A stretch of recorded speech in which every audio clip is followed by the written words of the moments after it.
Plaisir de vous retrouver au rendez-vous de l'information sur Matin Libre Télévision, mardi 22 juillet 2025. Dans l'actualité ce jour, audience au Conseil économique et social, Korad Baguidi a reçu en audience la ministre des Affaires sociales et de la microfinance. Plusieurs sujets ont été abordés par les deux autorités. Vous suivrez le point dans cette édition. 21 juillet de chaque année, une date qui interpelle nos habitudes alimentaires. C'est la journée mondiale de la malbouffe. Nous y sommes intéressés également. Et puis pendant 3 lunes tout entières, la petite école va dormir. C'est les grandes vacances.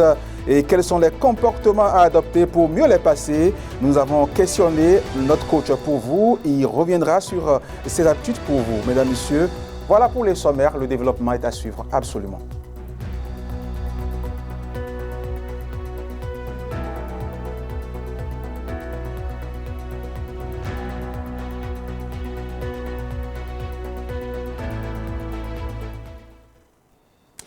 Bienvenue, je l'annonçais en titre au Conseil économique et social. Le président a reçu en audience en ce jour au siège de l'institution la ministre des Affaires sociales et de la microfinance. Plusieurs sujets ont été abordés donc par les autorités. Véronique Toïfodé fait le point des échanges au micro de Kamash Eke et Toussaint Boussa. Nous avons bien sûr parlé du sujet de la tournée qui est en préparation par rapport au texte de loi qui protège les femmes contre les violences, les femmes et les filles.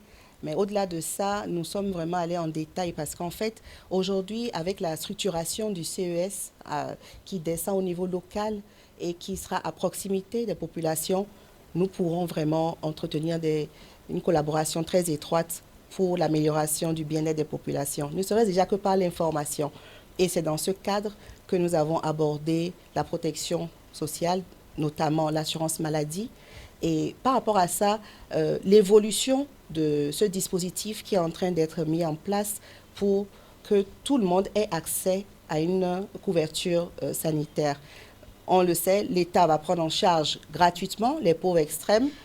À 80%, les fonctionnaires et autres ayant droit de l'État, leurs conjoints, enfants, mais il reste le secteur informel et bien sûr le secteur privé qui doivent souscrire à une police d'assurance et notamment les employeurs doivent souscrire une police d'assurance pour leurs employés. Donc dans ce registre, il faut dire que le CES pourra vraiment nous aider par l'incitation à la base, par les explications à donner, etc., en complément de ce qui également est fait en termes de communication par l'Agence nationale de protection sociale.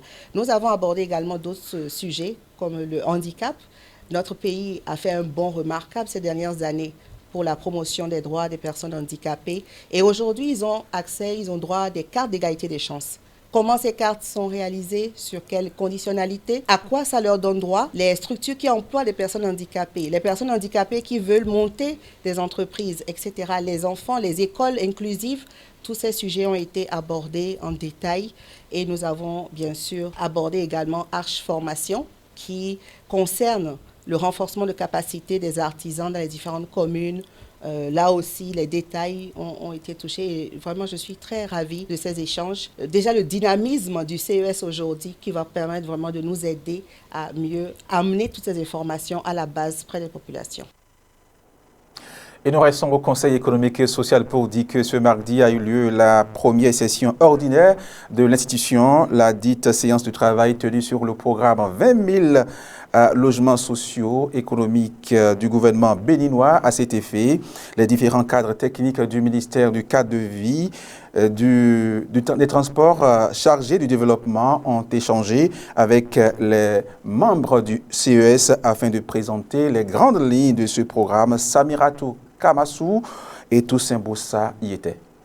C'est une séance de travail bien spécialisée à laquelle ont pris part le président du Conseil économique et social et ses conseillers. Ce fut une occasion pour les responsables de la société immobilière d'aménagement urbain de présenter tous les contours du programme 20 000 logements initié par le gouvernement. Le président du CES, heureux de la tenue de cette séance, est revenu sur la pertinence du programme.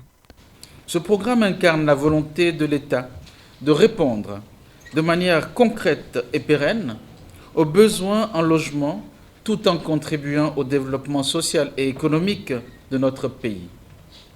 Il s'agit d'un enjeu fondamental, non seulement pour l'amélioration des conditions de vie de nos concitoyens, mais aussi pour la structuration harmonieuse de notre territoire.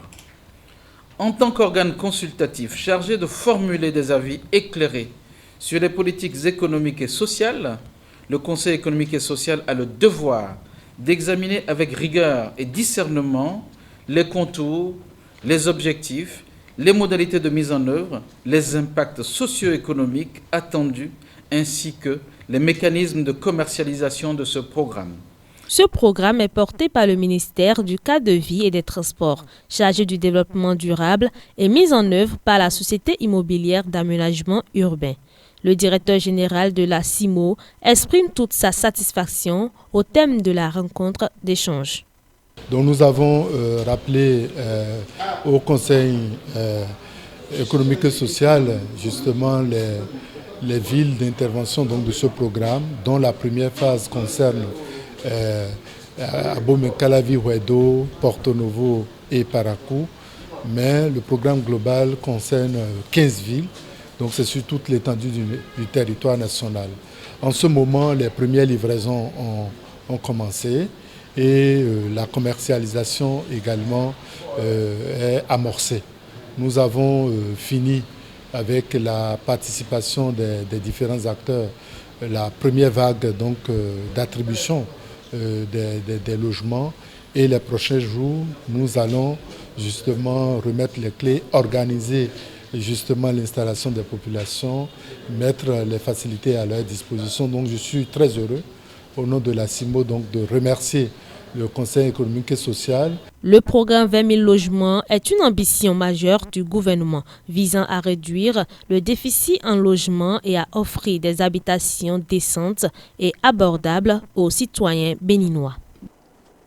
Et parlons gastronomie dans cette édition. La journée du 21 juillet est une journée particulière et qui interpelle sur nos habitudes alimentaires. Bien sûr, c'est la journée mondiale de la malbouffe, shawarma, sucreries, aliments ultra transformés, autant de plaisirs rapides qui peuvent donc cacher de lourdes conséquences pour la santé. Cette alimentation moderne n'est pas donc la meilleure car elle est souvent déséquilibrée. Suivez ici ce petit reportage pour avoir donc les outils appropriés.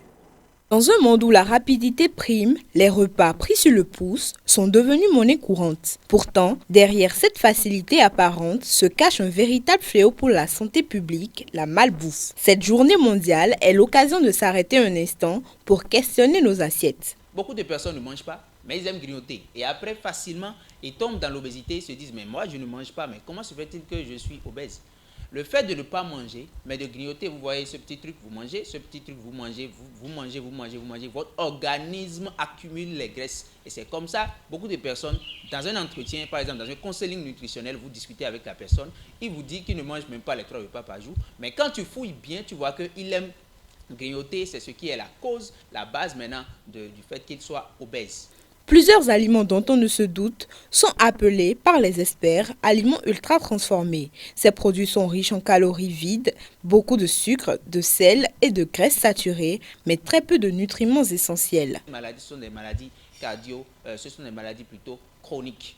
Alors, pour éviter l'obésité, la première des choses à faire, il faut agir sur son alimentation. L'alimentation doit être réglée. Ça doit être une alimentation diversifiée, variée et saine. Qu'entend-on par alimentation diversifiée, variée et saine? Dans le plat, ça doit être riche en fruits et en légumes, surtout. En fruits, en légumes, à part ça, les céréales entiers et à part ça, les protéines maigres. Et ça doit être, le taux de gras et le taux de sucre doit être diminué. Si vous voulez vraiment maintenir votre poids, vous ne voulez pas tomber dans l'obésité, vous devez diminuer le gras et diminuer le sucre dans votre alimentation. À part ça, vous devez éviter la sédentarité. La sédentarité, c'est-à-dire vous devez faire l'activité physique. L'OMS, l'Organisation mondiale de la santé, recommande à ce qu'on fasse au moins 30 minutes par jour d'activité physique. Vous pouvez marcher, vous pouvez faire le cardio, vous pouvez monter l'escalier ou bien n'importe quelle activité physique pour brûler les graisses et pour transpirer. Parce que toute maladie, que ce soit maladie chronique, le premier conseil souvent qu'on donne, c'est l'activité physique. Les conséquences sont bien connues. Obésité, diabète, maladies cardiovasculaires, troubles digestifs. Et pourtant, ces aliments restent populaires, notamment chez les jeunes. Face à cela, les professionnels de la santé conseillent des gestes simples. Donc cela ne veut pas dire qu'il faut laisser d'autres aliments au profit d'autres, non. Mais il faut limiter. Et quels sont les aliments à limiter? Principalement les aliments qui sont riches en gras. Les aliments qui sont riches en gras, il faut limiter ces aliments.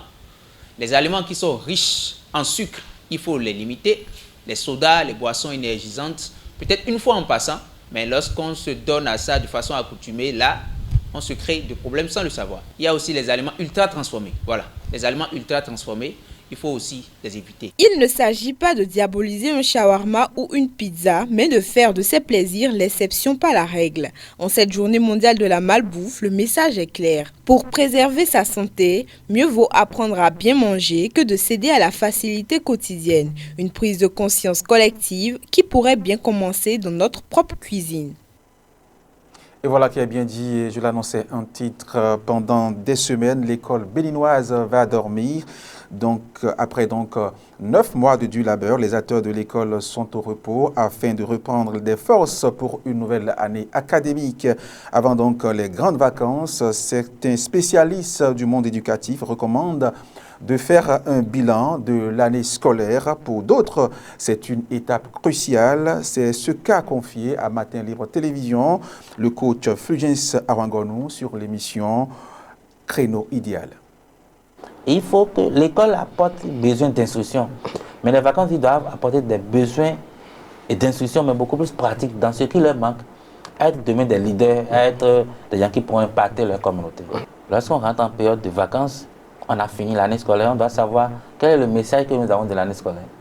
Il faut faire un bilan. Et c'est lorsqu'on fait un bilan de l'année scolaire qu'on fixe maintenant les objectifs des vacances en fonction de ce que nous pensons être manque ou en fonction de ce que nos enfants aiment faire.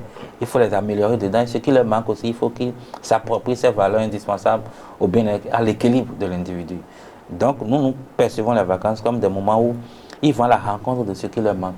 Tout en ayant à cœur qu'il est indispensable, primordial, de faire un bilan de l'année scolaire. Parce que c'est ce bilan qui va leur permettre de savoir ce qu'ils vont faire de façon académique dans les vacances et ce qu'ils vont pouvoir faire en termes d'activité. Et aussi, n'oubliez pas, quand on finit les vacances, on fait aussi un bilan pour fixer les objectifs de l'année scolaire. En fait, c'est une chaîne. On ne peut pas finir l'année scolaire sans faire un bilan. Et c'est après le bilan qu'on dit, OK, on a commencé les vacances, qu'est-ce que nous allons faire? Ce bilan n'est pas négociable. Parce que nous devons apprendre à nos enfants à installer chez eux, à s'approprier ce que nous appelons la trilogie du succès. C'est quoi? C'est objectif. Quand on veut faire quelque chose, il faut avoir un objectif. La programmation de l'action, c'est-à-dire qu'est-ce qu'on veut faire chaque jour pour atteindre l'objectif. Et quand on finit, on fait un bilan, on fait l'évaluation. Oui. Qu'est-ce qu'on a fait? Donc nous parlons de trilogie du succès. Et dans tout ce que nous faisons, il y a toute cette trilogie qui vient, qui n'est qu'une résultante de l'approche par capacité. Parce que nous ne faisons pas notre coaching où on vient, on ne sait pas ce qu'on veut faire. Non, mais quand on vient faire un coaching quelque part, j'aime mon programme. Il y a un programme, l'enfant, les parents savent ce que l'enfant doit s'approprier. À la fin, on va aussi faire un bilan avec le coach. Oui. Et pour de meilleures vacances, il faut adopter une méthode bien structurée. Voici ce que nous propose en matière d'astuces le coach Fulgence Arwangonou. Vous savez, les vacances permettent à nos enfants d'aller à la rencontre de leurs besoins ou de ce qui est inné en eux. Les besoins, on sait, nos enfants, vous savez, il y a parfois des filles qui ne savent pas préparer. Souvent, les parents ne sont pas là, mais ils vont d'abord des activités culinaires. Et après, on fait la pratique à la maison le week-end. C'est elle qui va préparer. Si vous avez une fille, vous savez qu'elle ne sait pas préparer et que vous n'avez pas la disponibilité pour lui apprendre, elle peut aller apprendre et venir faire la pratique. Pour moi, ça peut être une activité, c'est un besoin. Oui. Mais il y a aussi des activités qui viennent édifier, qui viennent quand même renforcer ce qui est inné chez nos enfants. Vous savez qu'il y a des enfants naturellement avec les bébés qui font des tresses. Il y a des enfants, quand vous apportez des appareils ici, ils peuvent décoder, ils peuvent rentrer dans paramétrer, alors qu'ils n'ont jamais vu. Oui. Ils ont naturellement ce don technique. C'est une prédisposition chez eux. Oui. Moi, j'ai cet enfant. Activité de vacances qu'il aura, c'est d'approfondir ce talent inné en lui. Donc, on doit connaître les talents de nos enfants, ce qu'ils savent faire, et renforcer ça. Mais on doit avoir une idée de qui notre enfant est, en termes de besoins. J'ai mon enfant qui aime théâtresser, j'ai mon enfant qui aime faire ceci, faire cela. Ok, c'est bon. Moi, je connais des gens qui ont de meilleurs boulots, mais qui ont tout laissé pour faire la couture, la coiffure, ou qui sont en décoration aujourd'hui, parce que quand ils le font, ils peuvent passer toute la journée à décorer. Pour eux, ça ne les gêne pas. Mais aller en vacances doit répondre à un principe. L'enfant, il va pour apprendre quelque chose de nouveau, ou pour améliorer quelque chose qui s'est fait. 1. Et 2, il faut la disponibilité des adultes. Il faut que là-bas, l'environnement, l'enfant, il y ait un cadre propice à la sécurité, au bien-être de l'enfant. Il ne faut pas que aussi là-bas, ça chez nous, ils sortent le matin, ils reviennent à 22h. Si c'est le cas, c'est qu'il doit y avoir des adultes pour surveiller nos enfants. Quand c'est le cas, moi, je ne suis pas contre que les enfants aillent en vacances. Mais si ce n'est pas le cas, si en allant en vacances, l'enfant n'apprend pas une nouvelle chose, ce n'est pas la peine de la caresser là et faire autre chose. Et voilà qui met un terme à cette session d'information sur Matin Libre Télévision. Mesdames, Messieurs, n'oubliez pas de vous abonner à nos différentes plateformes. Portez-vous bien et à bientôt.